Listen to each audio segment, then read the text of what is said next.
Професор Малинов, разговараме по повод верскиот празник Водици, Богојавление. Еден од повеќето празници во јануар месец, бидејќи навистина празниците во јануар месец доживуваат вистинска експресија, можеби како никој друг месец во текот на годината. Она што во јавноста нели се коментира или постојат дилеми, дали станува збор за чисто верски празник или има и примеси на паганизмот, практично бидејќи има и одредени обичаи. Не е тоа само положување на крстот во водите, во течните води, туку си има и одредени адети во одредени региони на државата. Па вака, првенствено празникот Богојавление или Водици, познат кај нашиот народ, во западниот и југозападниот дел на Македонија, во источниот е познат и како во Јорданија, во Јордан, бидејќи во реката Јордан е крстен Исус Христос. Значи, првенствено на овој празник се подсетуваат верниците дека токму на овој ден бил крстен Исус Христос во водите на реката Јордан, во денешна Палестина, односно Израел. И тоа се случило отприлика пред 2000 години, кога Исус Христос имал околу 30 години. И Богојавление се нарекува затоа што токму причинот на крштевањето на Исус Христос од страна на Свети Јован Крстител, претеча, се појавил Бог во форма на гулаб и обзнанил дека Исус Христос е неговиот син и од тие причини се нарекува Богојавление.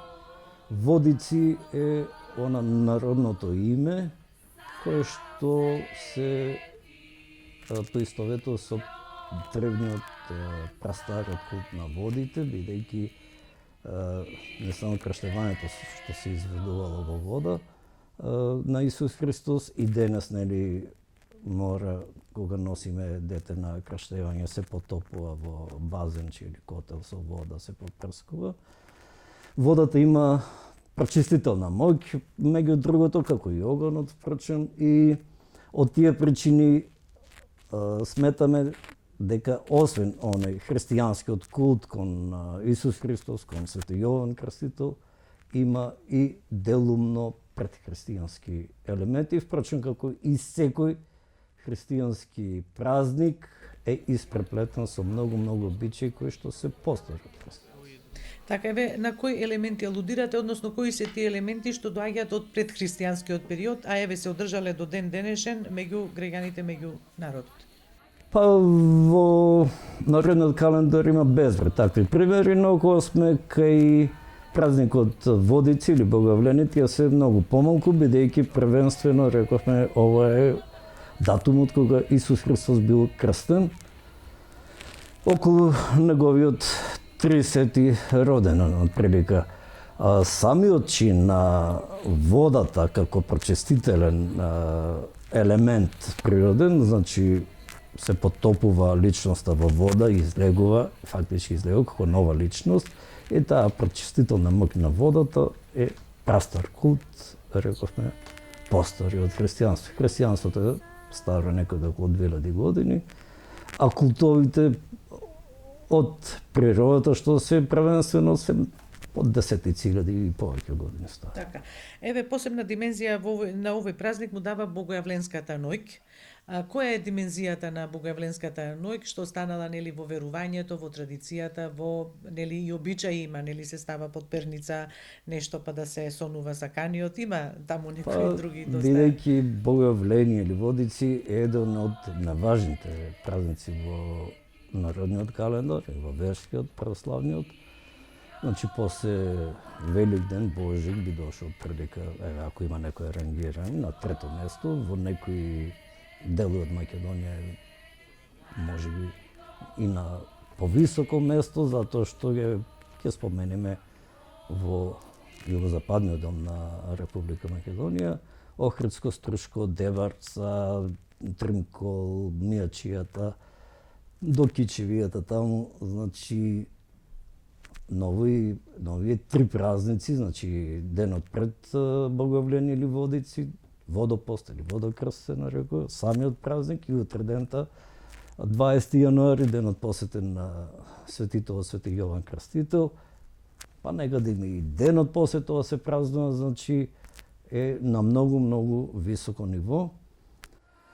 И во тие региони што ги споменавме, во тие предели, луѓето се организирани на еден вид социјални групации, заедници кои се нарекуваат под различни имиња, некаде компанија, крст, корст, зависи каде како се изговара, колои, например, во крајзерските села, Пештани, Љуба, нешто и така натаму. И тие си имаат своја реликвија, свој крст, може да тоа дрвен, метален, најчесто посребрен, и се пренесува секоја година од старот на новиот кум, а што значи генерацијски, со децени, па веќе се постари од еден век, да речем, може повеќе. И сето тоа е на едно многу повисоко ниво, се чествува тој празник Водици Боговление, отколку да речем во останатиот дел на Македонија. Зошто тоа така? Тоа е тема за истражување не само на нашите етнолози, доваѓа и колеги од Руската академија на науките, од РАН. И тој феномен е стварно интересен за етнологијата како наука и останатите науки што истражуваат традиционалната култура. Има пред се тоа се поврзува самото име кумпанија или компанија и со кумството, но тие луѓе ја задржале традицијата што трае, рековме, со векови, можеби милениум. Професоре, колку сте задоволен како етнолог, првенствено од тоа колку во Македонија има обичаи, а вие имате терен за истражување? Еве, конкретно, нека биде со Водици, бидејќи Водици, знаеме, меѓу народот и постои, нели, таа информација, се пренесува дека имало и женски водици. Што значи тоа? Што се однесува до самата терминологија машки водици и женски водици, тоа е пак народни називи, бидејќи на самиот празник Водици или Богојавление, главната улога во предноста имат мажите пред се. Значи, збориме за Охридско-Стршкиот регион и таму тие кумот со дел од компанијата одат од куќа на куќа, благословуваат со водата од котлето, нели, што пренокевал крстот врзан со црвено конче со босилок, вечер сврти Водици во црквата треба, и тоа треба да го споменеме, значи ако замрзне крстот во водата на ноќта сврти Водици, годината ќе биде плодна, берекетна. Ако не замрзне, ќе биде суша, нема да има род доволно. Значи, малку нелогично може на некој ќе му изгледа, но на Водици се смета како најстудениот ден во годината. Би требало да и астрономски, ако сакате. Ово е најстудениот период во годината и треба да има мраз, треба да се стегне мразот. И впрочем и микробиолозите велат, ако нема мраз, ако нема снег, микроорганизмите си живеат и се шират болестите. И затоа народот смета на ноќта спроти Богојавление треба да замрзне крстот за да биде успешно годината.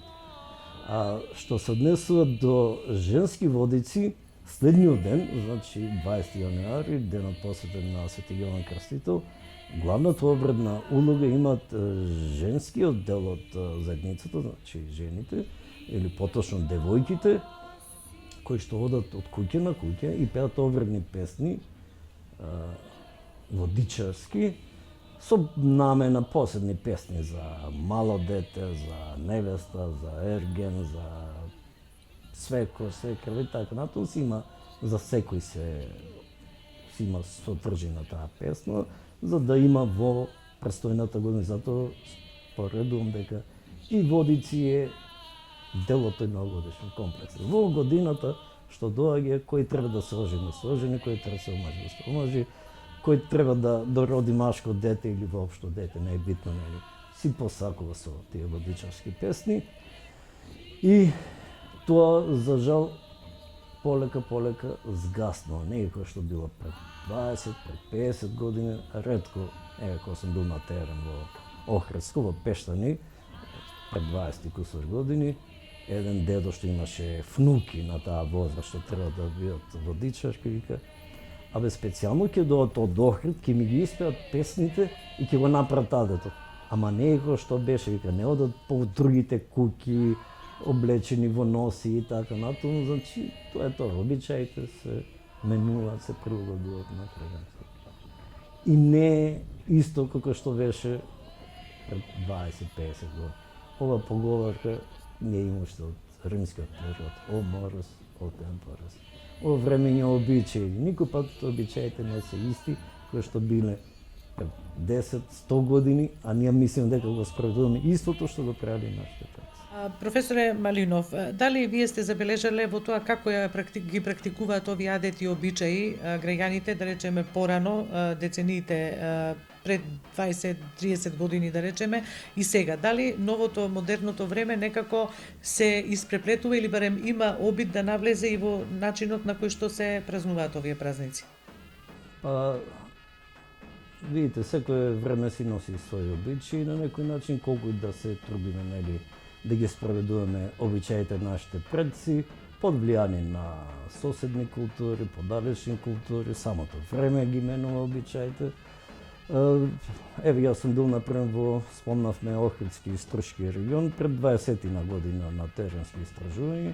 Имавме еден макро проект од Институтот за фолклор што го финансираше Министерството тогаш за наука, подоцнежно за образование и наука. И тоа што тогаш сум го регистрирал, да речем, сигурно не е исто и денес, иако, пак ќе кажа, ние мислиме дека истото го справдуваме, но новитетите си го прават своето. Например, тогаш кумот што беше во Пештани, на Водици, на тој што го изводи крстот од дезерото, што го фати, му даде телевизор. Сигурно не е било пред 50 години тој обичај, да рече, кој немал телевизор. Покрај другите, нели, париши, награди и така натаму.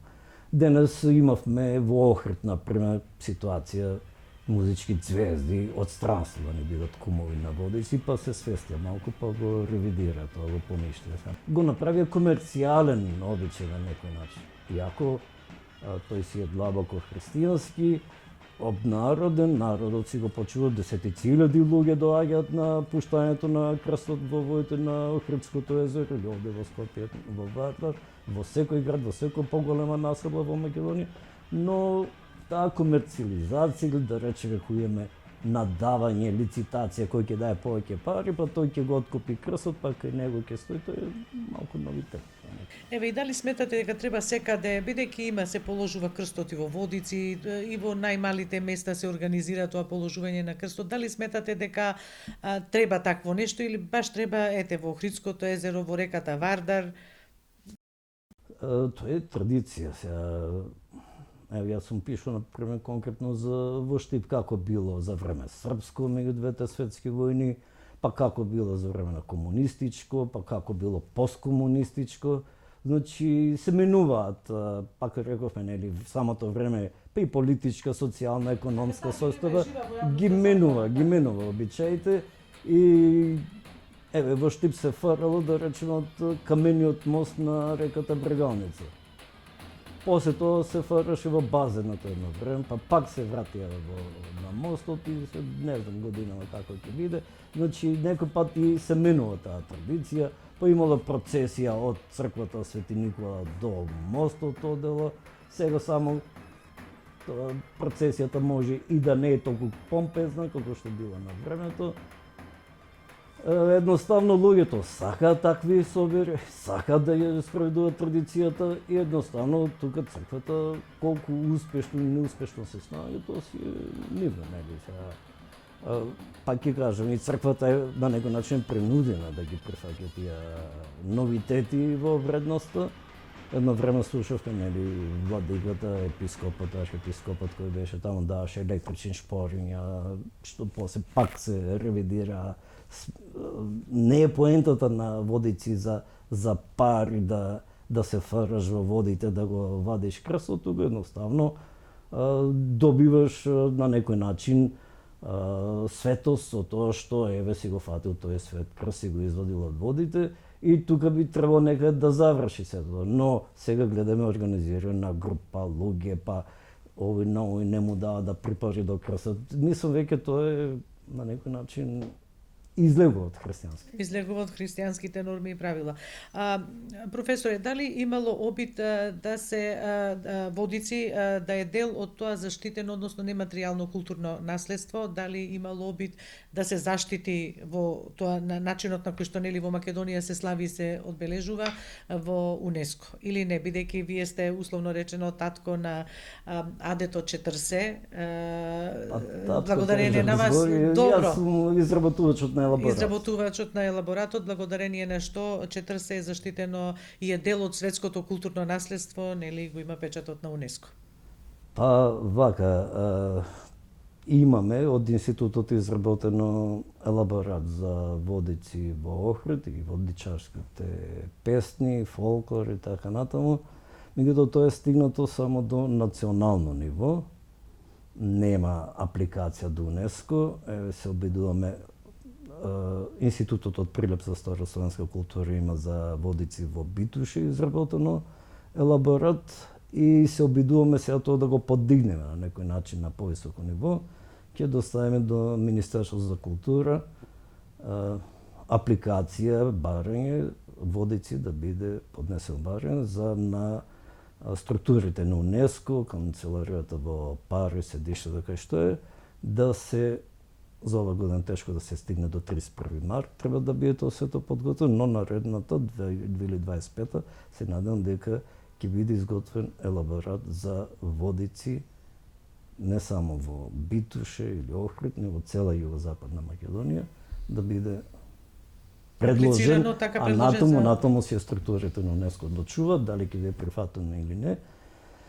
Така да Водици е обред кој што заслужува да биде заштитен како нематеријално културно наследство не само на национално македонско ниво, туку и на меѓународно, како што Чатарсе, како што Копачката, Мартинките и многу други, тоа само од Македонија деловно ги споменавме, има и многу други низ Балканот и низ цел свет, стотици можеби веќе. Некаде прочитав дека околу 80 адети обичаи има Македонија забележано, да речеме дека постојат. Тоа е на националната листа што се изработени елаборати, иначе обичаи има стотици илјадници.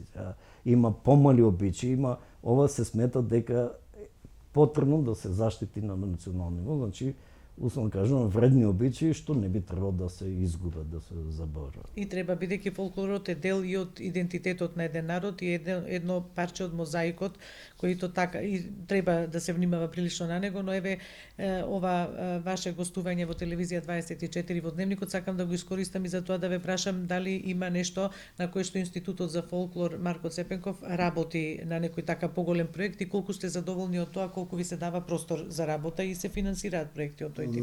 За жал морам по не знам кој пат веќе да кажам да плачеме пред јавноста дека Министерството за наука, нашто ресор за образование и наука, сектор наука, нашто ресорно министерство за жал недоволно издвојува средства за вакви истражувања, тоа што го спомнав во Охридско струшко истражување пред 20 на година, за жал тоа можеби едно од последните макропроекти. Одевме ние цели екипи по предели терен из цела Македонија, за жал тоа веќе неизводливо такво истражување масовно. Имаше минатата година по еден проект на сите институти им дадоа со минимални скромни средства и резултатите се такви какви што се. Не се доволно валоризирани, публикувани. Мислам дека откако се укина Министерството за наука, ние, условно кажу, националните институти, тука ги ставаме за фолклор, историја, македонски јазик, литература, па и старословенски, во Прилеп сме на некој начин деградирани. Сакам да ве прашам и за соработката, барем со земјите од регионот. Ги гледате политичките односи како се развиваат, со некој подобро, со некој повеќе, нели, и на начин кој што ни овозможува пристапи кон Европската унија, она што е генерален правец на движење на државата.